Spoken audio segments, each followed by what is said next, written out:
Hi, I'm Justin Mormon. And I'm Katie Thornton, and this is the Re-Education of Schools podcast, where we have open, honest conversations about how to better understand social emotional learning, trauma-informed care, the whys behind student behavior, and how to help kids navigate it all as they go through school and life. All right, welcome back to our next episode, The Window of Tolerance and Regulation.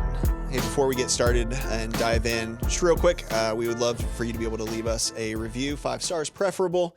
Anything less, also okay. But we would love to be able to hear from you. And it just helps us to be able to keep the conversation going and helps people find our podcast a little bit better. So we would love that from you. We'd really appreciate it. So window of tolerance and regulation. Katie, this was a concept we talked about or that we've known about for a while. I'm sure we've referenced it at times on the podcast. We came across an article. You came across an article that you thought was really good. We kind of read through that. This will kind of help guide us through the conversation today. Yes. This article we'll link the article in the show notes so that people can read that themselves as well. Talk a little bit about window of tolerance, or how we landed on this topic. Yeah. How did we land on this topic? Well, what are you asking me? No. I think as we were talking through regulation and key concepts, I think this is one of the major shifts when we talk in classroom management and thinking about more classroom regulation. So this is one of the things that we continue to bring up and talk about a lot. And we were doing an executive functioning training yesterday, and this is one of the concepts we brought in. It's important for, I think, teachers to know how this looks like in the classroom and maybe how this is impacting some of their students. Do you want me to ask you more questions that aren't on this piece of paper? I was caught off guard, really threw you off. Yeah, that really I was threw you off. What are you asking me right now? Hey, when we haven't recorded for a long time, this is what happens. Sometimes happens. I just ask you questions. All right. Sorry, I'll stick to the script from here on out. Okay. So explain to everybody else, what is window of tolerance for those that don't know? Yeah. So think of your window of tolerance as kind of your personal zone of emotional and mental stability. When you're operating within the window of tolerance, like within that window, you can really handle life's ups and downs without really losing your cool, without getting super dysregulated. You won't shut down and things like that. You're really present. You're really responsive. And you're able to think clearly even when things get challenging. So if you're outside of your window of tolerance, you can kind of be in one of two spots overall. You can be either in this state of hyperarousal, or you can be in this state of hypoarousal. And either one, doesn't matter which one, they look different. They can look different, obviously. But it doesn't matter which one. Regardless, you're not inside your window of tolerance. So you're not kind of at your best. You can use a lot of different terms. You could say you're in your green zone, right? You're regulated, you're ready to learn. All those things are kind of the same idea as being in your window of tolerance. Yeah. So what we'll talk about a little bit today then is within that framework, what does some of that stuff mean, and what can it look like for students? What can it look like for us? And what do we do with that? How do we help people get back into their window of tolerance? So, Katie, I'm going to ask you to explain.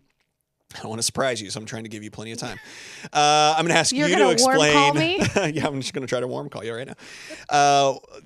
You describe like the hyperarousal part. Yeah, so I'm going to do this one because this is typically where I land. Yeah, well-versed. Well-versed, so this is where I land. Not that I don't land in the other one, and I think people are very concerned when I land in the hypoarousal. That's not typically where I am, but I typically write hyperarousal, and it's really your body's fight or flight response kicks in. Everything feels urgent or overwhelming. Your heart races, your thoughts spin. You might find yourself snapping at people. I've never seen you snap at anybody, so. At people, or feeling like you need to do something but not knowing what to do. This is 100% me. This as I'm reading through this, and you can't sit still, and that those feelings are impending or doom settles in. So, I resonate with that big time. Yeah, and as you read through that list, obviously, if you're out there listening, start thinking through like a kid or yourself, both ways. I think it'd be interesting to think through both ways. Think about yourself. Does that sound like how it feels for you sometimes?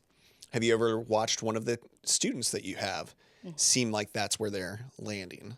They might be a kid, or you might be a person who tends to land more towards hyperarousal, right? Yeah.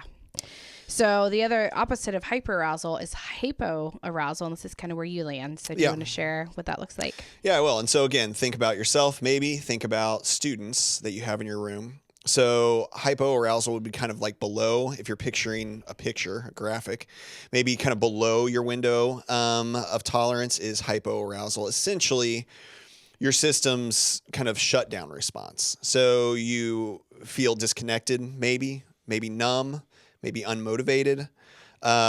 Decisions feel impossible. You might be physically present, but emotionally absent. This would be one that I think I identify with a lot. Not a lot, but I recognize that I can get to that spot. We were actually just talking before we started this episode. It's been a full handful of days, 48, 72 hours, whatever. It's been kind of full. And last night before I went to bed, I was like, oh man, I'm here, but I am kind of checked out overall. You might be feeling like you're watching life happen through I thought this was an interesting one, watching life happen through a really thick pane of glass. That was kind of an interesting description. Even things that you normally enjoy feel flat and uninteresting. So for these students that might fall, or for you, if you might fall in a hypoarousal spot, when you're not inside that window of tolerance and you're not kind of regulated and good to go, these are some of the things you might start seeing. It looks less like, I guess maybe a little bit obviously, it looks less like maybe hyperactivity and being all over the place and antsiness. It looks a lot more like maybe shutting down, being completely disengaged, and you're like, man, is that person even okay? Are they okay? And I can tell when I'm there because people will ask me if I'm all right more. Drives me crazy because I'm like, obviously I'm not, even though I feel like I'm trying to pretend like I am. Yeah. But people will be like, are you okay? You doing all right? You just seem really quiet, or it just seems like you're not really here, or it seems like whatever, So if you get asked those kind of things a lot, you might be leaning towards hypoarousal when you're not within your window of tolerance. All right, Katie, you want to talk a little bit about window of tolerance zone itself? Yeah, so the hyperarousal, like Justin said, there's a graphic that usually typically kind of goes along with this. Yeah, so the hyperarousal is up at the top. You've got to work on re-regulating yourself back down. The hypoarousal is there at the bottom. The window of tolerance is there, right there in the middle section. You got to reference this more like your zone of proximal development for your regulation state. So we talk a lot about zone of proximal development when we talk about academics or skill acquisition. This is the same thing. It's just in the terms of regulation. So that's a great way to reference it.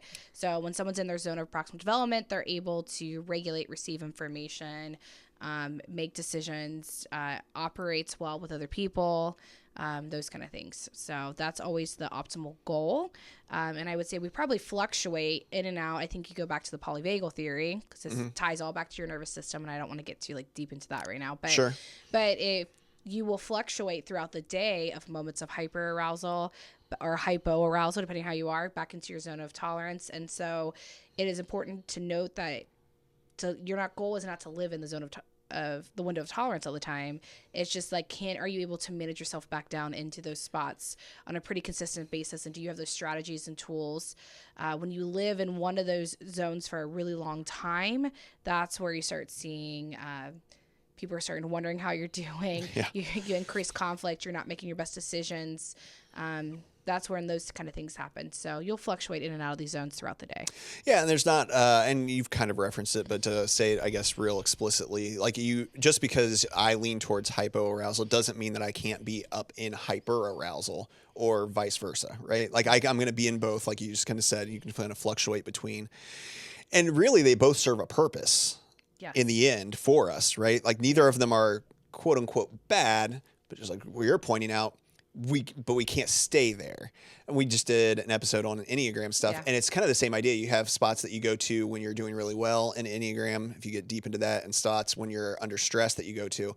And just because maybe you go to a certain number under stress doesn't mean that that's bad. It's actually same thing with the hyper and hypoarousal. These are actually, say defense mechanisms. That sounds really extreme maybe, but they're actually ways of our body coping with Survival. Stuff that's intense. Survival. Or that are even just everyday kind of fluctuations and how we survive through them. So that's important to know. It's not just if you're ever feeling like you're in that hyper or hypoarousal, it's impossible to stay inside the window of tolerance all the time. It's how do we learn how to get back into it? Yeah, and keep that steadiness. Yeah. So why does each person's window of tolerance look different then? Well, people are unique. That's why. I mean, I think everybody's different. Again, we referenced the Enneagram here just recently, and like that previous episode, everybody's going to have different personality types in general. Everybody's a different person.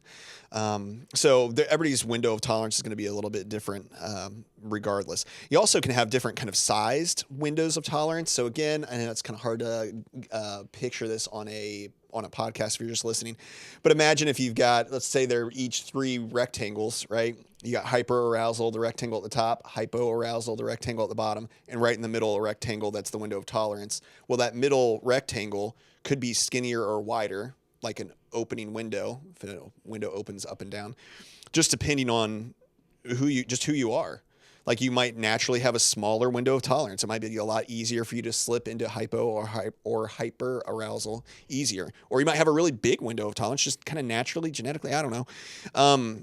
We're just not all exactly the same, right? So some people can naturally just manage maybe a lot more stress than others without moving above or below that window of tolerance. But some factors that do really impact this that are highlighted in the article are genetics, neurotype, amount of trauma that we've kind of experienced or not experienced, life experiences overall, current stress levels, physical health, sleep quality, which actually seemed to be one that was driven home, again, especially in the article, like the amount of sleep and sleep quality that you're getting.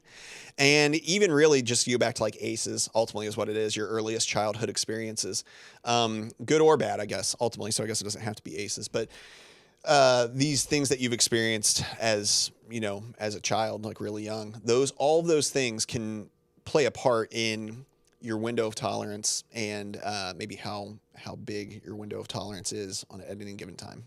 Yeah, I think it's also important to note, like, the window of tolerance really is your prefrontal cortex skills. Yeah. So these are your highest when you're operating in the top down part of your brain. Yeah. The hypoarousal is kind of more that brain stem, survival, regulation, shutdown, freeze, and the hyperarousal is kind of like that midbrain, that emotionally charged regulation part of your brain. So yeah, probably at the extremes, right? Yeah.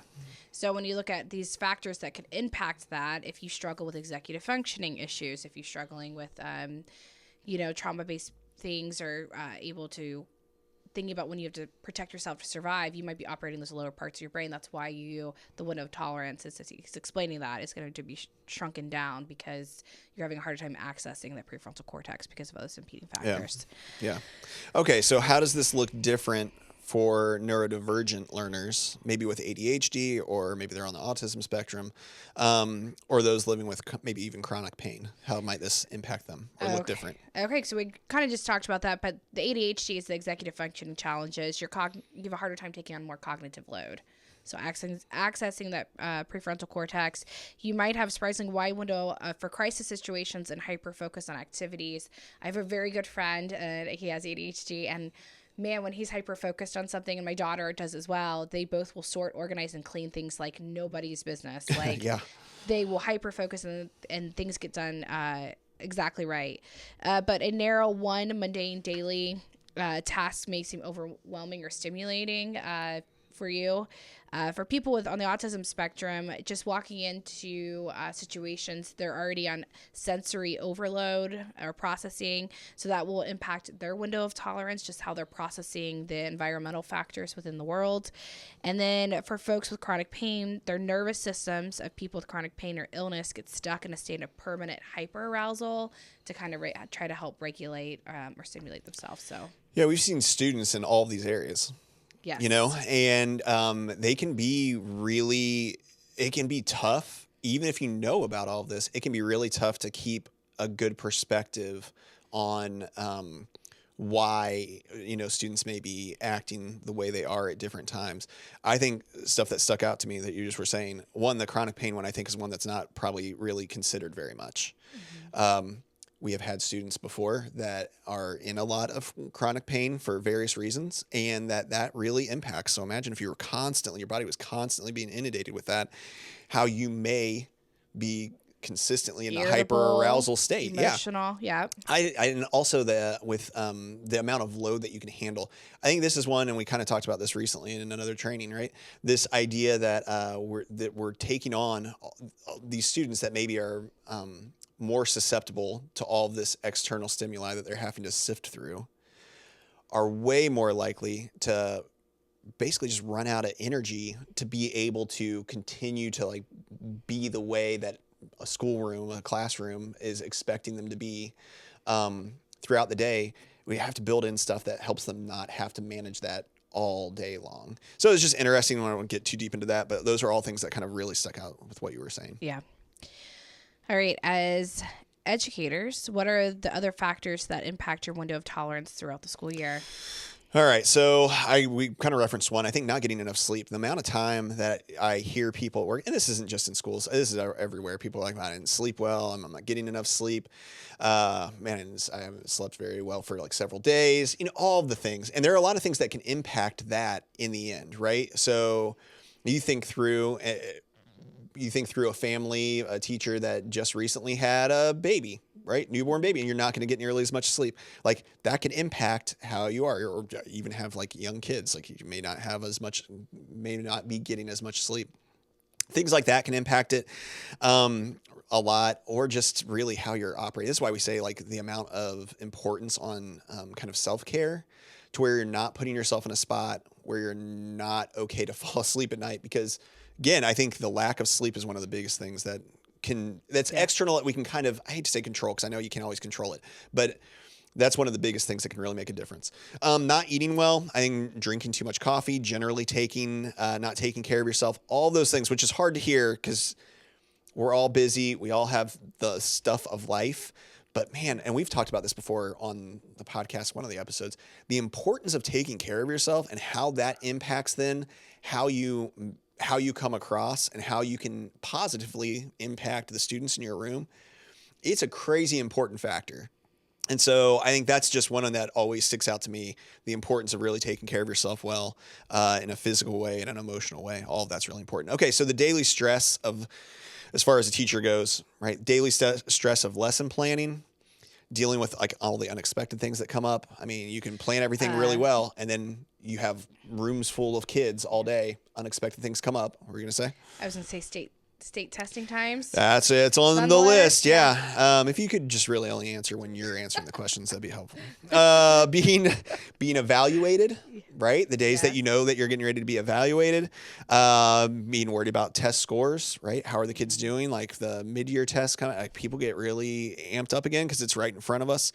All these stressors that are even like small things, they actually can accumulate over the course of a day or a week or a month. So lots of those small things that start building up, if we're not taking the time and the effort to take care of ourselves, it actually kind of creates this perfect recipe for a smaller window of tolerance. So that's really important to think about as you're picturing just even your non-work day. What are the things that you're doing to kind of maximize how large you can keep your window of tolerance? And it's hard. It's hard as a teacher. I know that. It's hard as just a person in the world at this point. And I get that too. But there are things that we can do that are conscious that can really help, So just keep that in mind. But those are all things that can really impact your window of tolerance throughout the school year as a teacher. Okay, so what are some of the signs that you're maybe outside your window of tolerance? And how do we begin to teach this to our students? Yeah, so the first thing I was thinking through is interoception. Am I saying that right? Okay, so Kelly Mahler's episode that we had, I highly encourage you to listen to that and then dive into her work that she's doing. She does a great job. She does a great job explaining that and bringing it to application to schools. So that really that means we're understanding the sensations in our bodies. So when we do that, we can start thinking about the hyperarousal state, which is you're feeling your sensations. You might feel anxious, overwhelmed. Worst case scenario, kind of prepping, dramatizing. Your heart rate might be increasing. We've talked before about regulation and noticing signs in our body. So you can start start thinking through that with kids. And then hypoarousal would be the heavy, sluggish, disconnected, withdrawn, flat interest, emotionally numb. But knowing this helps us and helps our students start noticing. We can go through some of this through the interoception work. Dr. Lori has some really good links, and I'll put him in some part when we're advertising this episode. Dr. Lori has some really good resources to start teaching students about their bodies. You can use the 180 Days of Educational Neuroscience. She's got some good graphics in terms of explaining sensations differently. So we're not just always talking about happy and sad. Yeah. Like my body feels fuzzy right now, or I feel sluggish. I feel fizzy right now. So she's got a lot of good ways for people to start identifying that. We can do some things with body mapping. We can start teaching kids about a wide range of variety of emotions, which is helpful. So we can do some explicit teaching with that. And then one of the biggest things we can do is that we can model this in our classroom. Yeah. Labeling our feelings, saying how we're feeling, and what ways and tools and strategies that we are going to use to help get ourselves re-regulated is a great way to do that. And we switch it over in terms of the classroom management. We stopped doing this huge classroom regulation break. We talk about this a lot, but if we can start teaching kids some of these explicit regulation tools and then have kids start noting strategies that work for them, and then come up with some type of way to anchor themselves to that. Dr. Lori also has a great video on anchoring through Edtopia, if you want to look through that on YouTube, which is a quick way for kids to start recognizing ways that they're keeping themselves steady in either one of those states. You could use focus attention practices through her, but doing and modeling, getting kids to explore some regulation strategies. What I do is certainly going to be different than what Justin does during a times of dysregulation, because we're two different people and our bodies operate in different ways. But if we can get kids and our staff to start noticing those things, and we have to do it by start building vocabulary, start giving kids tools and explicitly teaching them those things, and then empowering them to implement them when they need them. Yeah, it's worth the time, because if kids ultimately are able to learn what works well for them individually, it does take time to teach it, right? It can take time to teach it. So really the younger that we can do this, the younger grades, the better. Yes. But even as you're looking at middle school and high school, I mean, because look around at adults, there are plenty of adults that we know, right, that everybody knows, that don't really know what the best things are to do that help them get back into the window of tolerance. Yeah. They just don't. And so if we can start getting kids to understand what works best for them, the quicker we can do that, the better they're going to be set up for life in general. And I think that's a really good skill. That's more important than learning in a lot of ways. The earlier they can do it, that's more important than learning math or how to read or things like that. Because once they learn how to keep themselves in the window of tolerance the best they can and to move out of hyper or hypoarousal, then they're actually able to learn way more because they're in a spot where they're ready to learn. And even students that have deficits are going to be way more likely. We see this all the time. It's one of the things I've increasingly harped on as far as academics for students with some pretty extreme needs that I work with, right? Is, hey, like one of the reasons they're doing well is because we've helped them learn how to stay within that window of tolerance for themselves the best they can. That gets them out into gen ed rooms the most that they can, and that maximizes how much they're actually able to learn. We actually see kids making a lot of growth because of this.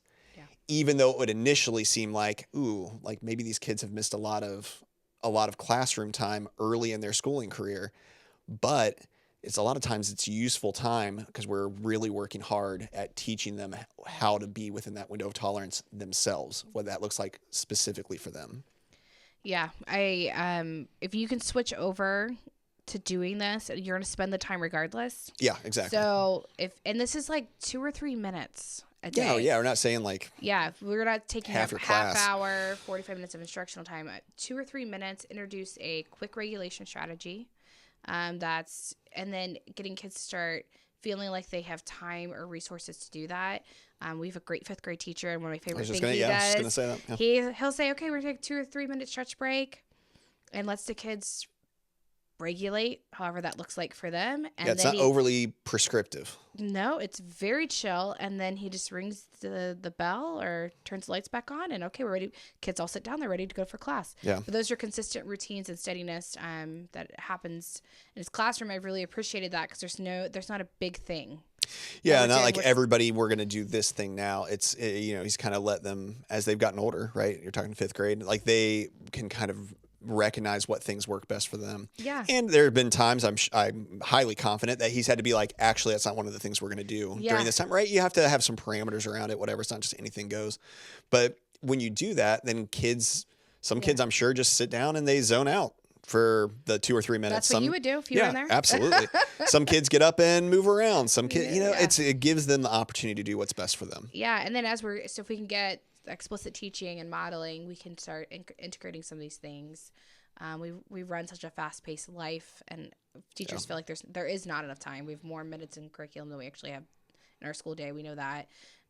So like, how can we just take a little pause, and just keep a calm steadiness so those mirror neurons continue to feed out to each other as we do that. Okay, how does your window of tolerance impact relationships with colleagues, parents, and students? Okay, well, it really kind of impacts all of them in a similar way. And I'll kind of go through hyper and hypoarousal, and then obviously when we're working within that window of tolerance, we're going to be the best that we can be for interacting with any of those groups, right? So we're probably kind of at our best when we're inside that window of tolerance, of course. I think if you're in a hyperarousal state, what can happen is you can start to misinterpret some pretty neutral expressions as criticism from people. I just watched Katie for a while when she was in hyper. No, that's not how this worked. But she agrees with that one. You can react really defensively to innocent questions, or feel like everyone is maybe moving too slow or not taking things seriously enough, right? And so you imagine how that looks with a parent or a family. Imagine how that looks with a student. If you're all of a sudden acting a little bit more defensively, or if you're like, oh my gosh, everybody's driving me insane because nobody's moving fast enough. We need to go. We need to have this meeting now. We need to do this thing now. It can be overwhelming. It can be a lot, right? For hypoarousal, you may seem like really distant and disengaged from the people around you. So that, again, think how that looks then to your students, how that could look to the families that you're working with or colleagues. And even when you're physically present, that you can just seem like you're not really there. Your enthusiasm for plans that you made when you were regulated kind of disappears. So if you're in teaching a class, right, and you're kind of in a hypoarousal state, your kids are going to pick up on the fact if you're not really enthusiastic about it, right? We've all been there when we've been teaching a lesson that our heart's not behind. The kids certainly aren't really into it then. Like that doesn't lead to the kids really being into it. So that can really impact that in a lot of ways. So because you struggle to access empathy or emotional responsiveness in these moments, others may feel rejected even though you're not intentionally withdrawing from them. So I think that's important.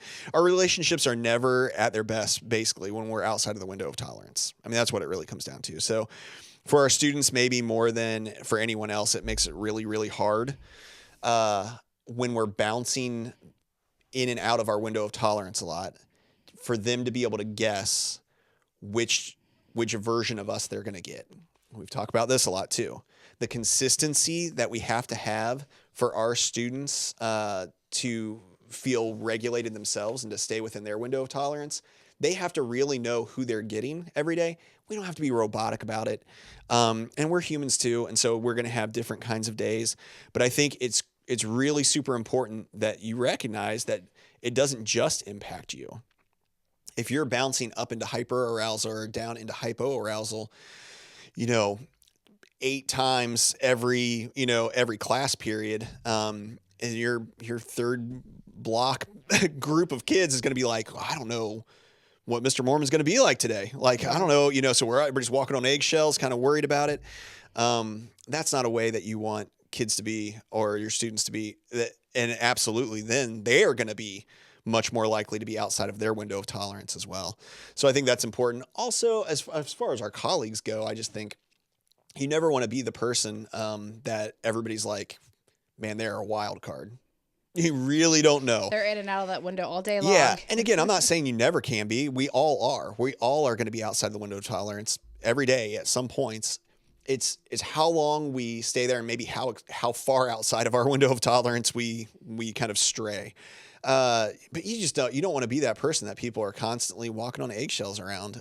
So find the ways that work best for you to kind of be, as much as we're talking about the kids finding the ways that are best for them, to be inside their window of tolerance, we've got to find the ways that are best for us to do that as well. Yeah, and I would also just note, like, when there's highly stressful situations going on, that know how those two things could collide. Like, if you recognize how people respond in stress, if your whole team is in stress and then everybody responds differently, those two things could be counterproductive to each other of how, if no one's in the zone of tolerance. Yeah. Right. So I think just be aware of that and mindful of it as you're going through maybe some hard situations, and with trauma-informed care, you will. Yeah, you know? Absolutely.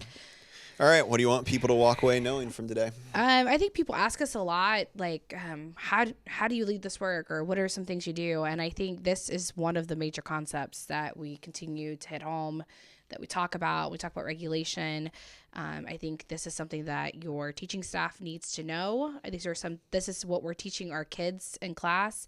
I just can't express enough. It's regulation and relationships. This is the regulation thing that we're consistently, there's lots of strategies and tools and professional development that go around that. But this concept is what you are doing when you're leading a trauma-informed school. Yeah. It's with your staff. It's with yourself. It's with your kids. It's getting families to understand that. So this is a pretty pivotal idea that you need to put on the books if you're wanting to shift your school over to this work. Yeah, I think it's good.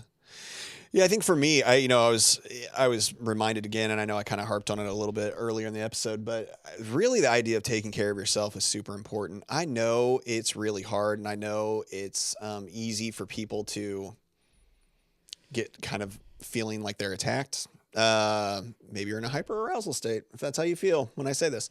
But I think it's really easy for people to kind of get offended or to have a hard time when we talk about taking care of yourself well.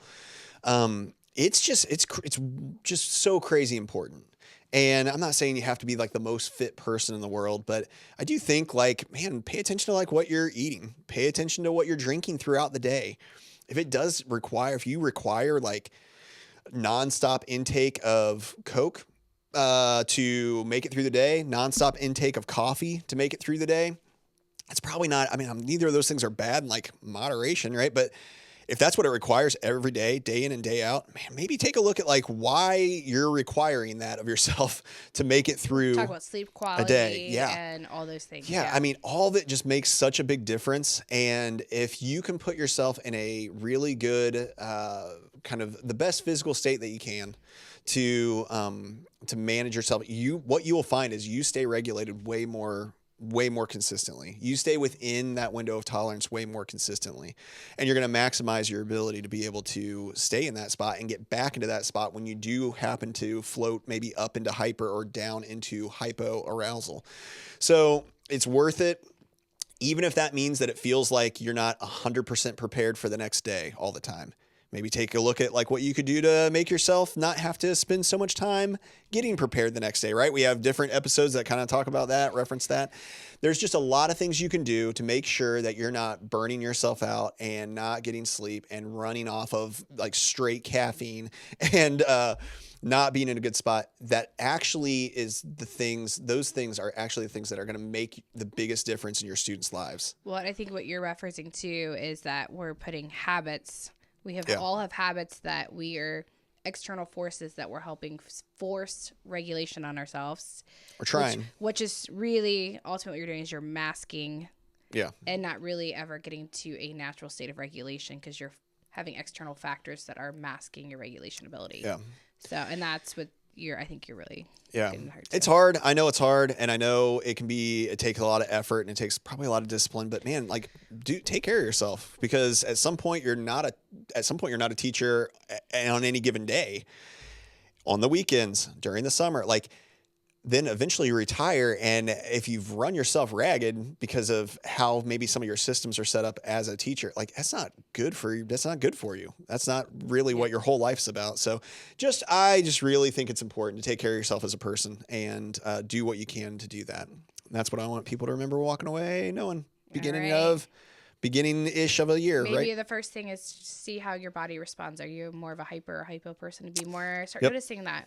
Good idea. tomorrow. Good idea. All right. Well, we appreciate you guys joining into this episode. Hopefully you learned something. Hopefully it's something that you would be interested in sharing with somebody else. Do that. Don't just be interested in it. Actually go share it. And maybe you're an administrator out there. Great thing to be able to start talking to your whole staff about. Maybe you're just a teacher. Good thing to start looking into more. Figure out how you can implement this kind of concept in your classroom. Teach your kids, no matter what age they are, about this concept, just even a few minutes a day, and what they can do to help themselves stay within the window of tolerance. Again, we'd love for you to be able to leave a review. We would love for you to be able to share this and maybe invite somebody else to listen along with you. And like always, let's go out there and do the work. Let's go do it.